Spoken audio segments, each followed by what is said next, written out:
All right, people are rolling in here. Hope everybody's having a great day. I want to welcome everybody to this month's elevator pitch. I am Dan Tomaszewski with Everything MSP and very excited for this month's elevator pitch event. Each of our three presenters will each have 10 minutes to give their elevator pitch. And what will happen right after that, we're going to open up our demo rooms where we can dive deeper, get some hands-on learning, and ask additional questions. Now, one of the big things I want to make everybody aware of is that we have $250 of cash that we're going to give away to one lucky MSP at the end of the event. So, I want to make sure that you stick around all the way to the end. And we have three great presenters, as I mentioned. We've got Ku Ching with Josys. He's going to be talking about SaaS management. Got David Setzer with Mail Protector, talking about email security, and Lou Patno with Vonahai Security. We're going to be jumping into our pen test. Now, just to give you a little bit more background, each presenter, as I mentioned, is going to get 10 minutes to give us their elevator pitch. Once each of them are done, we open up those demo rooms. But just before that, we will throw a poll up asking which of the presenters you would like to hear from, which of the vendors that you'd like to hear more from. You'll be able to complete that. We'll pass your information on to them so they can reach out to you. And once we get to the demo rooms, it's actually called breakout rooms down at the bottom of the Zoom screen. And basically, when you click on that at that time, when we open those up, you'll be able to pick which demo room you want to go to, and you'll be able to bounce around. So if you jump over to Mail Protector at first and you learn what you needed to, you could jump over to Josys and then Vonahai, however you wish. And so it's a great way just to be able to get some additional information and so on. With that being said, I want to jump into our very first presenter, which we're going to start out with Josys. And let me go ahead and add a spotlight here for Mr. Ku Ching with Josys, here to share with us how MSPs can simplify SaaS management for their clients. Ku, the floor is yours. You're ready to roll, my friend. Absolutely, Dan. Thank you. Always a pleasure to be on your show. I Thank you. love I love showing up here. 10 minutes. Wow. So first thing is I'm curious to find out how many floors this elevator covers. Usually elevator pitches are like 30 seconds to a minute. But I'm Exactly. glad I'm glad to have this opportunity, folks. I'm going to share my deck with you, and just simply go over who Joseph is, how we came to be, the train of thought behind the CEO and the founder of the company, and then the solution in terms of what it serves for.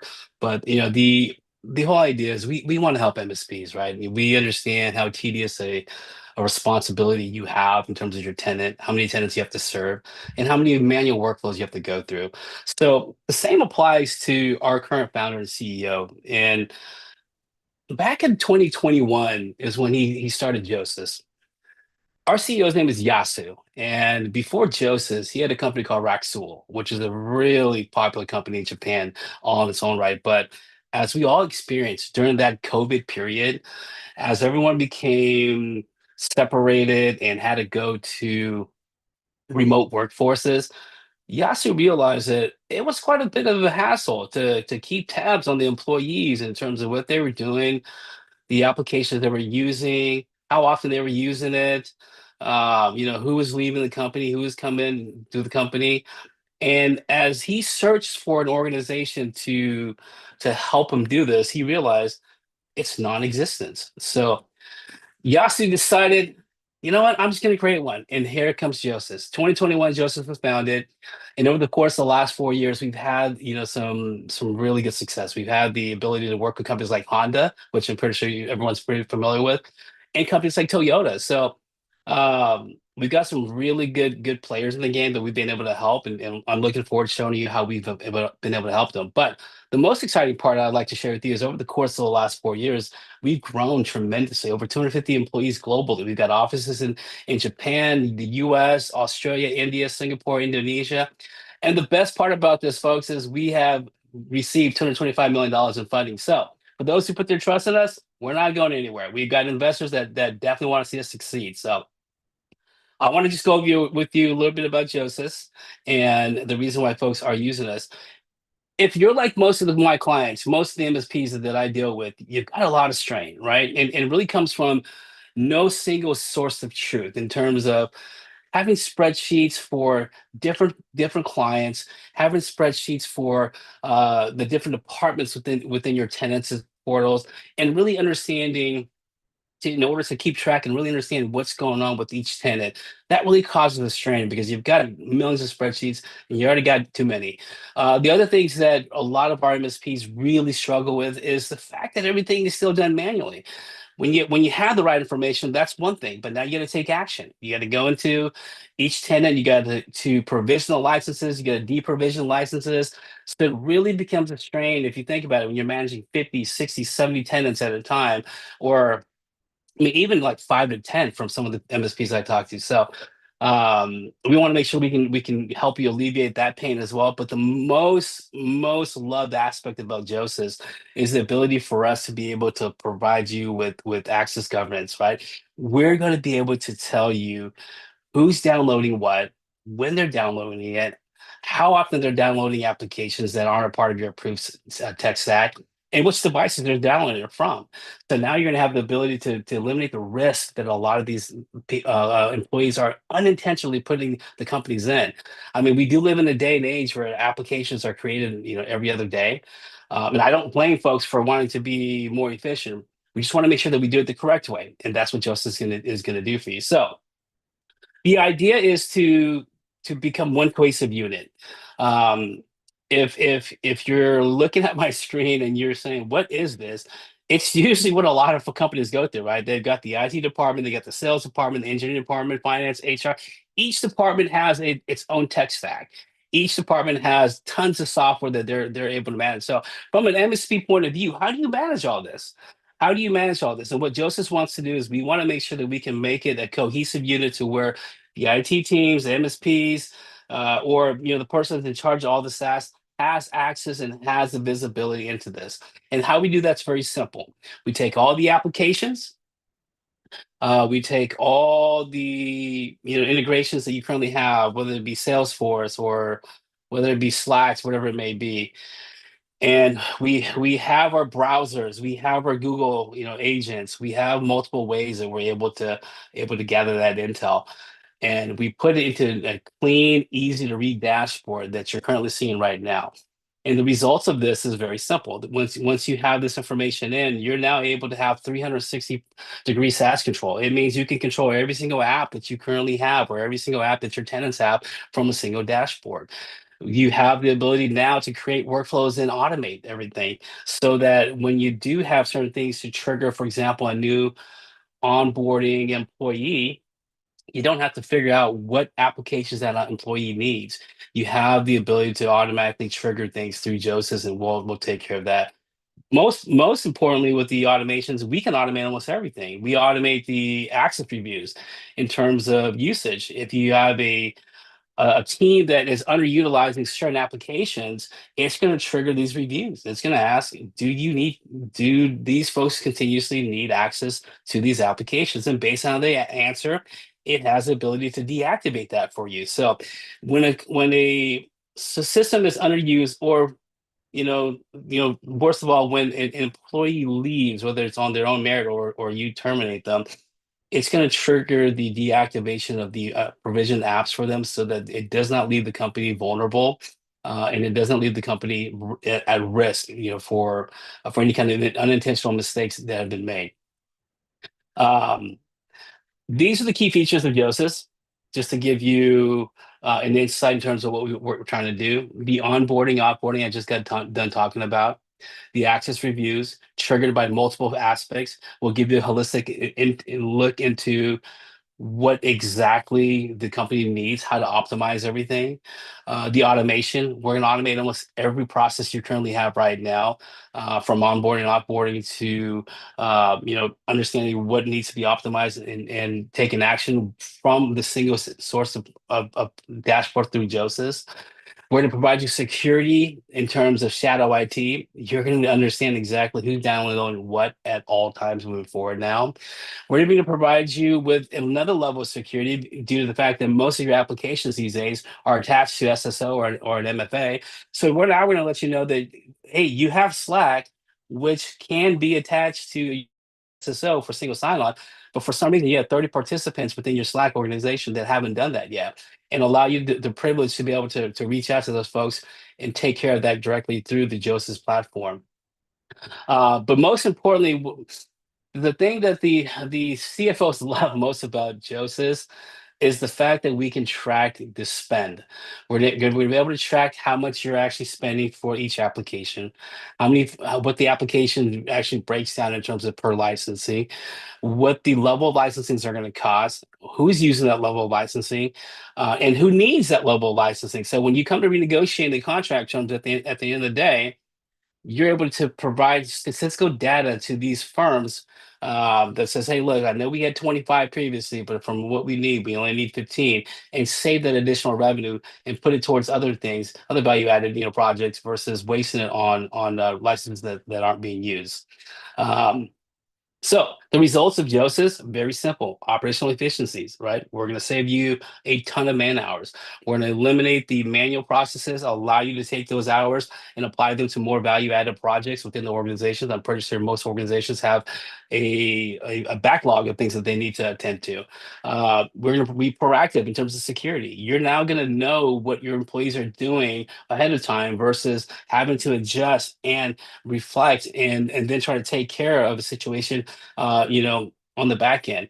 But most importantly, by having Josys, you're going to have an additional quiver in your arrow in your quiver that you can provide additional client satisfaction to your tenants by providing the statistics and analytics they probably have access to, but take a long time to accumulate. Now they have this live up to date on a regular basis.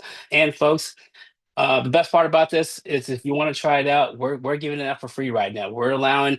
We're giving you an assessment of up to 2 clients. So reach out to me or chat with me during the group session after this, and I'll be happy to go into more details in terms of how we can take advantage of Josys.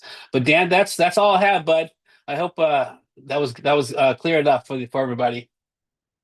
Excellent. I appreciate that. And there we go. And I want to go back to the good old 80s song of Guns N' Roses, Signs. The one lyrics of the sign was signs, signs, everywhere there's signs. And it's more like sass everywhere there's sass, right? And when it comes down to it, as technologists, as MSPs, we need to do a better job of getting greater visibility to what kind of SaaS apps are out there, so we can provide more control and just have fuller visibility. So with that being said, Ku, thank you so much. Greatly appreciate that. And we're going to move on to our next presenter. Go ahead and bring in 1 second here. Of course, there we go. Go ahead and remove that. There we go. We've got David Setzer. How you doing today, David? Hey, Dan, good to be back with you again. It's great to have you here. And so we're going to move on to email security with Mail Protector. And with that being said, I'm going to go ahead and start your 10 minutes right now. Awesome. Thanks again. Great always to be with you, Dan. I will jump in pretty quickly. As they say, if I had more time, I could have made this shorter. But Mail Protector exists really as an organization to return email back to this awesome technology that it used to be, where we could just talk to anybody around the world effortlessly and seamlessly. And we know that today that email is broken. Email has become this chore that we have to manage, this thing we have to put on our calendar. It's become even much worse. It's become a threat that we have to fear, because it has become the prime attack vector for cyber attacks. If we were talking a decade ago, this number would probably be somewhere, or probably it was around 50%. So even in the period where people said that email was becoming obsolete, it has actually only become more important and more used, and thus the bad guys have used it more intensely. Now, what this means for an MSP, what this means for a security provider, is that you have to make this the core of your security stack. Email security cannot be a checkbox in a bundle, because if you get this wrong, you will always be playing catch up. If you get it right, then the rest of your security job is easier, because we're all dealing with the same users. if a user, and these are averages, not maximums. If we're not able to protect a user to respond to a threat or an environment in less than 21 seconds, then we're going to be behind the game. We're going to have a breach situation. So the stakes couldn't be higher, and this is a technology and a security that we cannot, we just can't skimp on. We can't let it go by. We've got to make this the core of our stack.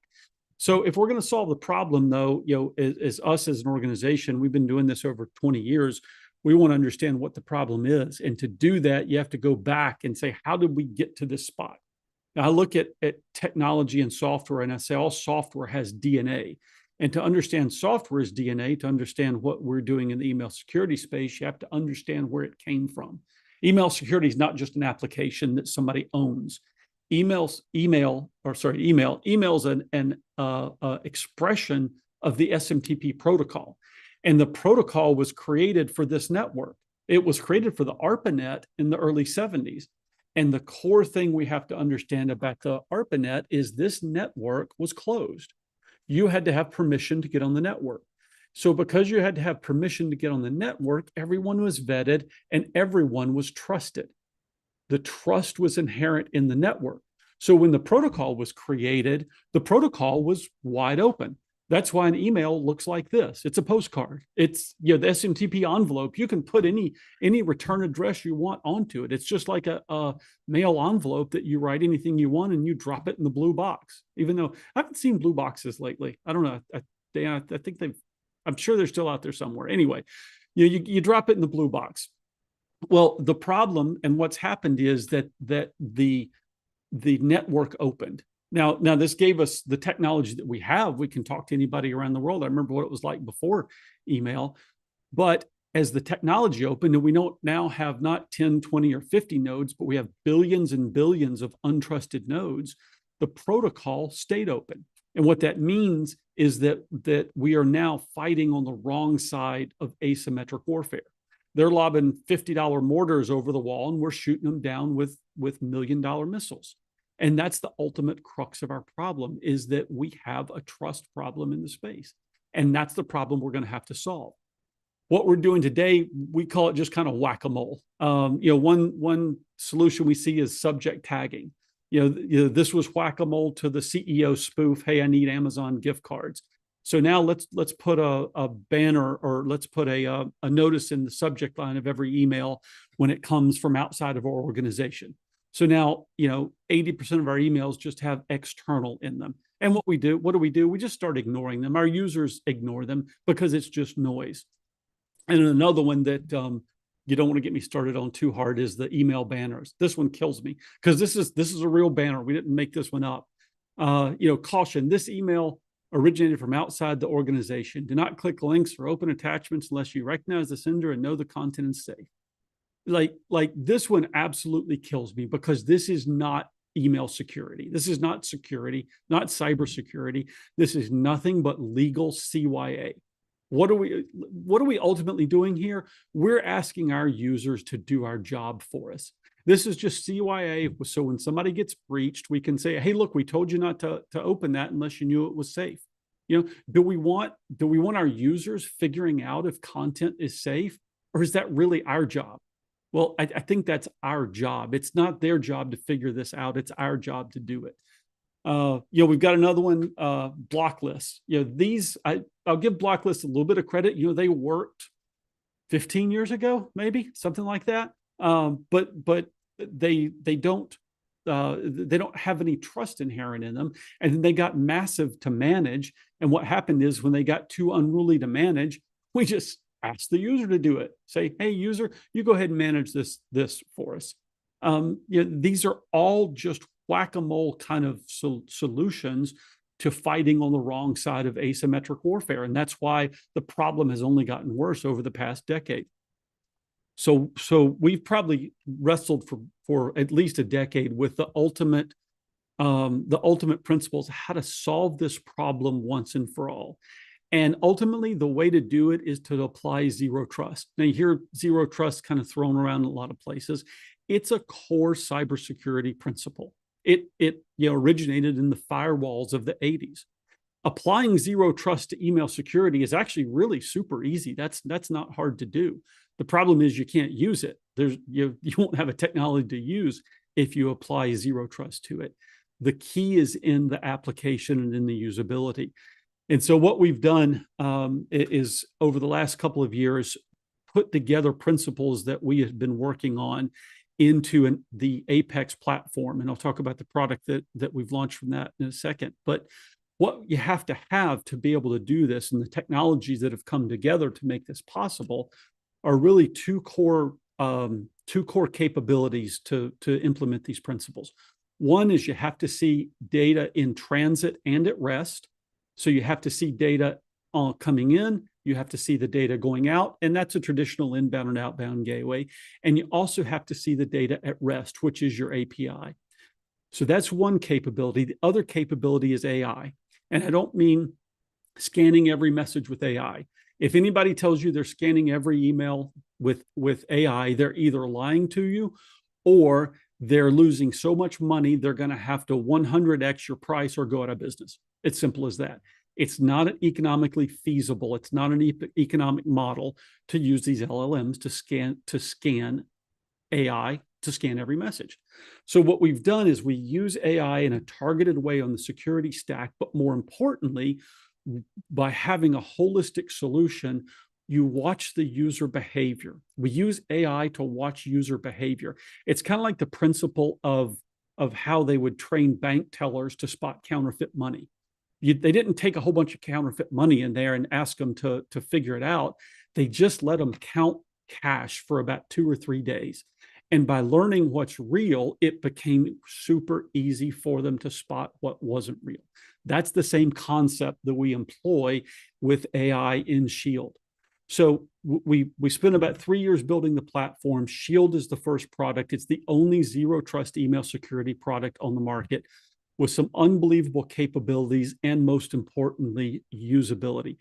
In the 18 plus months that we've deployed from internal, I have not received a single phishing message in my inbox. Now I just talk to the people I want to talk to. I don't manage it. I don't have an assistant that has to manage my email every day anymore. We've done a couple cool, a lot of cool things. Actually, we can show you a lot of it in our breakout room, but I'll flip through some of them real quick. One thing we did, we used the client as the primary UI so that your users don't have to jump out and manage another application. When they do need to figure out what's going on, we put dynamic banners in the message that give real-time information instead of slapping Post-it notes all over it. We create an ultimate, I won't even call it a sandbox because it's so much more, because our philosophy is give users the tools, take away the knives, where you can see real-world insights about a message, where we can follow every link in the message and give users a safe way to look at what's going on without the ability to hurt themselves, where we can analyze files in the message, where we can lock sensitive data in the inbox. So if you've got a breached 365 account, the bad guys can't get there, where your techs can look at easily discernible information so you can use a level 1 tech instead of level 2 or 3 tech to support the product. And where you can see audited timelines of what's happened with a message. One of the things that we want to do is make it easier and easier for you and for your tech team to manage the solution. We put something in called Spotlight, where you can look at messages all across the stack, even the Microsoft quarantine that you actually can't get through Microsoft's UI. We created a zero trust admin console that makes it super easy for your administrators to interact with your users, know exactly what's going on, get in, solve problems, and get out as quick as possible. With the intelligence, with the way that we've used AI to deploy the zero trust, it's a product that watches user behavior and continues to get better and better over time. It ultimately takes the 365 inbox and makes it usable. Lastly, on deployment, we know deployment super critical. So we take what was actually a very complex deployment process. We've reduced it to about 60 seconds. And literally, I've got a video that we can show you where you could deploy across the entire tenant in about a minute. Shield sits on our stack in as the core piece, along with a number of other products that integrate with it, especially Bracket, which is our no apps, downloads, or plugins email encryption product that gets rid of usernames and passwords and actually delivers leads to you as an MSP. We deliver over a lead a day to MSPs from their Bracket users and recipients. On the company side, we've got a support team that's 100% US based, led by former MSPs. If you want to find out about us, jump over to Channel Program, where we've got some fantastic partners and reviews there. And the market and the press has spoken pretty well. And I think I actually came close to our 10 minutes there. Dan, how'd we do? We are right there. Excellent. I love it. And you brought up a really interesting point that I want to address. You mentioned about the email banner, basically just telling, it's essentially telling the end users to, do our job. And, I liken that to a dip in the road. Instead of fixing the dip in the road, somebody puts up a sign that says dip in road. Bump. That's a great, I'm going to use that one, Dan. Thank you. There you go. All right. Well, thank you very much. And we're going to move on to our next presenter. And let's go ahead and bring in Luke Patno. And there is Luke. How you doing today, Luke? I'm doing awesome. How are you? I'm doing awesome. I'm going to go ahead and start your 10 minutes, and you are on right now. Awesome. Thank you all so much for having me. I'm very excited to be here. I think we have two very great presenters before me, so I can't wait to show you what we do. But essentially, I come from the Vonahai team over here at Kaseya, and at Vonahai, we make automated network penetration testing solutions. If you don't know what that is, then I'm going to go over that in a little bit. But the product we call, or the product that we make essentially is made by hackers, ethical hackers, and we call it vPenTest, and we make it super easy to get you a fully compliant penetration test in for any of your clients whatsoever. So let me go ahead and move on here. If you do not know what a penetration test is, it is essentially simulating a hacker on your network, hacking and attacking your machines. It's not necessarily like a vulnerability scanner. Vulnerability scanners are, they have high rates of false positives. They have all sorts of, potential issues that come with a lot of them. I'm not going to crap on any of them. You definitely have to have them. They're great tools to have. But what a penetration tester is going to do is they're going to find that vulnerability. They're not just going to tell you whether or not it may or may not be there. They're going to actually exploit the vulnerability and prove how hackable you actually are, because without pen tests, you never know how hackable you actually are. Now, again, we are a full-blown SaaS platform. So the way that we work is you get a device and you can essentially run vPenTest in a VM, but you hook that up anywhere you want, even if your network is, segmented or VLAN, you can adjust some rules and everything else like that to get vPenTest to work. You can add and subtract IP addresses or things that you don't want to have attacked, or machines that you just don't want touched. You can define very highly specific scenarios or parts of your network, or you can just kind of let it go to town. It's all really up to you. But as a full-blown SaaS platform, you plop a node on you plop a node on your network, and you get on our SaaS platform and you tell it, hey, this is what I want it to do, this is what I want you to scan, this is what I want you to pen test, and then from there you move on. Now, I do, again, really want to talk about the difference between what a vulnerability scan and a penetration test is. So, like I said, a vulnerability scan is only going to identify those system weaknesses. It is not going to exploit them. A pen test is going to prove the legitimacy of that vulnerability. It's going to actually exploit it. And we do all sorts of things like external penetration tests, internal penetration tests, you name it. And we are going to pull passwords, find credentials, and we're going to do this all in a very secure way. We are very big about data privacy. We are SOC 2 compliant as well. We are very serious about getting you a well-rounded, complete penetration test report in your hands at the end of the day, and what is essentially a very fast, quick, and efficient platform that is great for your business and your clients as well.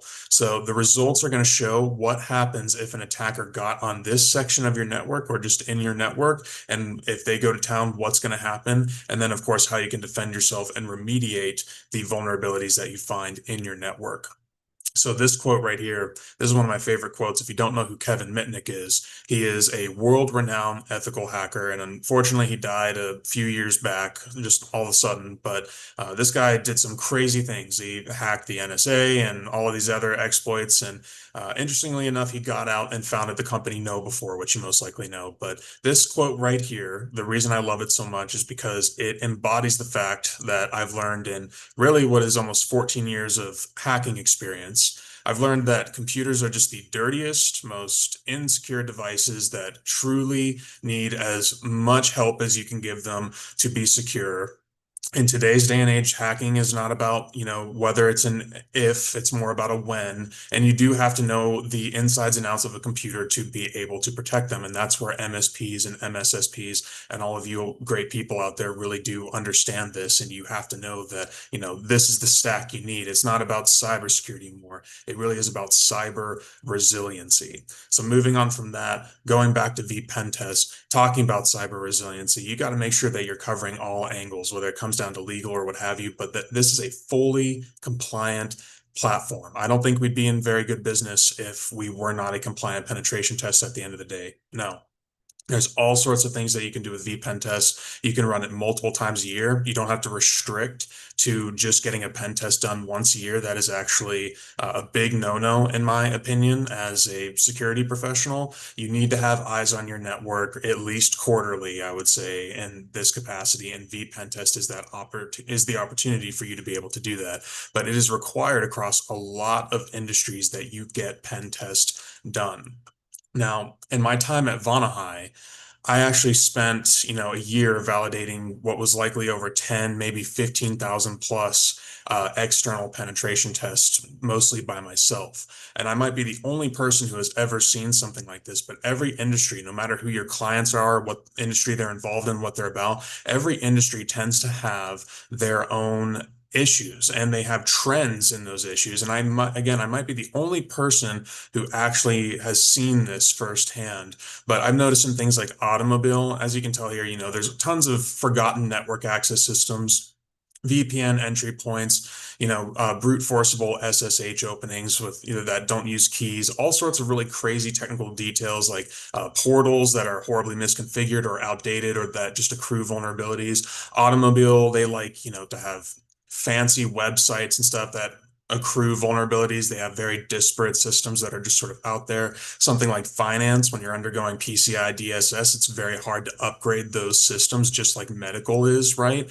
And that accrues a bunch of vulnerabilities that you need to have your eyes on, as well as things like schools. And schools are unfortunately at a major disadvantage between costs and all of these other things. But, vPentest, it is a solution to be able to find those vulnerabilities and help, even the most simple school administrators be able to solve and fix and repair these vulnerabilities before a hacker gets to them.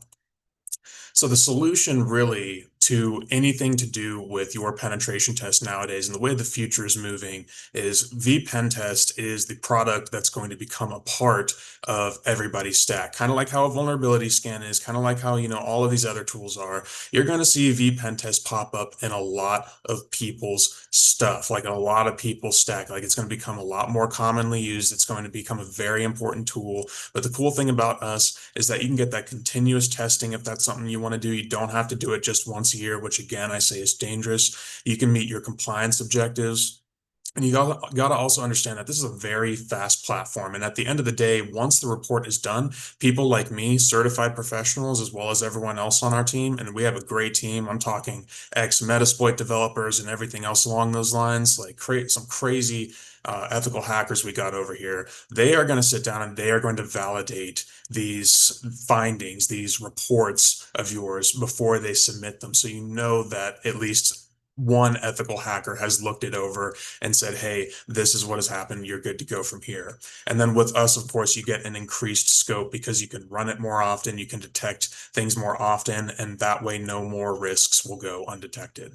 But ultimately, our value to you, and I mean, I can't really summarize a penetration test or even automated pen testing within a 10-minute, elevator speech here. But our value to you is to make penetration testing easy, efficient, and affordable. We absolutely love what we do over at Vonhai. We are very motivated, very passionate about what it is that we do. And we want to make sure that you get that compliance, that continuous security, and ultimately validate the effectiveness of all of those defenses you put in place.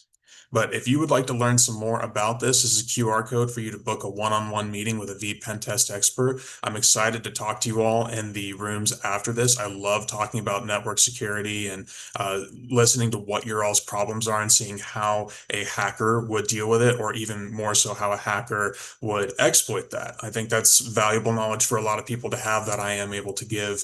But thank you all so much again for having me on this show. I am super excited and I appreciate your time. Awesome job, Luke. Thank you so much for that. And, one of the things that really jumped out at me was the continuous testing. And I think that's incredible. I mean, I look at it from a healthcare perspective. You could take your blood pressure today and it might be great, but give it a week and it might tank. And, if you're continuously testing, you have, your finger on the pulse, no pun intended, and you have a better insight and visibility to what's happening in that environment. So thank you for that. I greatly appreciate it. And so we're going to move on to the next spot here. A couple things. We had 3 great presentations. Hope you enjoyed each of them. We have more though, but wait, there's more. Had to throw that in there, right?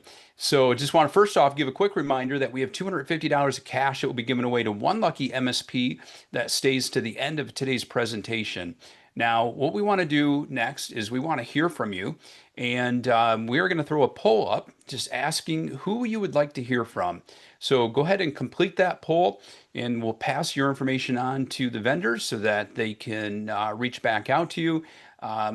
And with that being said, I want to give a little bit of a breakdown of our next segment, which is our demo rooms. They're actually called breakout rooms in Zoom. At the bottom of your screen, when we open up our breakout rooms, you'll be able to click on the breakout room icon, and you'll be able to pick which of the 3 breakout rooms you want to go to.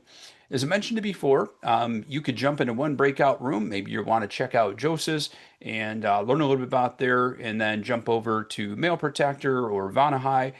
So you'll be able to jump into each of those breakout rooms. And so it's a great thing to do to be able to get additional questions answered. Maybe there's a little bit of hands-on that you want to see, whatever the case may be. So with that being said, let's go ahead and open up our breakout rooms. And we'll go ahead and do that right now. For each of our presenters, you will automatically be rolled into those breakout rooms. For each of our participants, go ahead and pick which breakout room you want to jump into. If you do have a question about how to get into a breakout room, go ahead and throw a question into chat, and then we'll be able to help you out. And in about 15 to 20 minutes, we will pull everybody back into our main stage, give away that $250 cash. For everybody listening to us here on YouTube, this will be the end of the presentation for right now. All the more reason to join us live in our Zoom session so you can participate and join those breakout rooms. With that being said, I will talk to everybody in about 15 to 20 minutes.